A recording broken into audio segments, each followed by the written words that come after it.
ఖమ్మం జిల్లాలోని వరద బాధితుల సహాయార్థం సిద్దిపేట జిల్లా నిరుద్యోగ కళాకారుల ఆధ్వర్యంలో నంగునూరు మండల కేంద్రంలో విరాళాల సేకరణ కార్యక్రమాన్ని చేపట్టారు నిరుద్యోగ కళాకారులు. ఈ విరాళాలను ముఖ్యమంత్రి సహాయ నిధికి అందజేస్తామని పేర్కొన్నారు.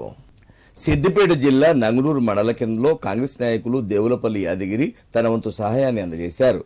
ఈ సందర్భంగా ఆయన మాట్లాడుతూ సిద్దిపేట జిల్లాకు సంబంధించిన నిరుద్యోగ కళాకారులు వరద బాధితుల కోసం ప్రతి గ్రామానికి వెళ్లి నిధులు సేకరించి సహాయం పంపించాలనే సంకల్పంతోనే వాళ్లు చేపట్టిన కార్యక్రమాన్ని అభినందించాల్సిన విషయమని అన్నారు. ఈ నిరుద్యోగ కళాకారులను విస్మరించడం వల్ల వాళ్ల జీవితాలు చిన్న భిన్నమయ్యాయని ముఖ్యమంత్రి రేవంత్ రెడ్డి దృష్టికి తీసుకుపోయి వీళ్ళని ఆదుకునే విధంగా కాంగ్రెస్ పార్టీ తరఫున సిద్దిపేట జిల్లా తరఫున వారికి హామీ ఇచ్చారు. సిద్దిపేట నిరుద్యోగ కళాకారుల జిల్లా అధ్యక్షులు పిన్నింటి దాసు మాట్లాడుతూ జిల్లాలో దాదాపుగా 60 మంది, రాష్ట్ర వ్యాప్తంగా సుమారు 800 మంది కళాకారులు ఉన్నారని, కానీ కొందరికి మాత్రమే గతంలో ఉద్యోగాలు ఇవ్వడం జరిగిందన్నారు. ఖమ్మం వరద బాధితులకు సహాయం అందించాలనే లక్ష్యంతో ఊరూరా తిరుగుతూ విరాళాలను సేకరిస్తున్నామని తెలిపారు. ఈ విరాళాలను సీఎం సహాయ నిధికి ఇస్తామని తెలియజేశారు. కార్యక్రమంలో నిరుద్యోగ కళాకారులు కుంభం శ్రీనివాస్, భుజంగం శ్రీనివాస్ పాల్గొన్నారు.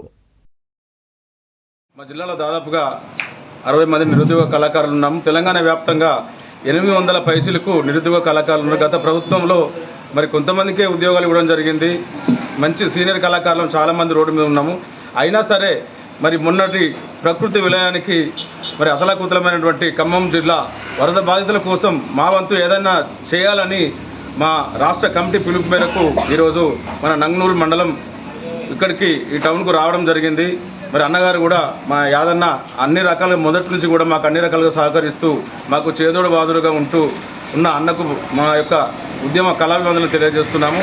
మొన్న 17వ తారీఖు నాడు మన గౌరవ మంత్రి గారు పొన్నం ప్రభాకర్ సార్ తోటి అక్కడ మన గవర్నమెంట్ కాలేజ్ గ్రౌండ్లో జరిగిన మీటింగ్లో ఆ రోజే మన ఈ యొక్క విరాళాల సేకరణ కార్యక్రమం చేయడం జరిగింది.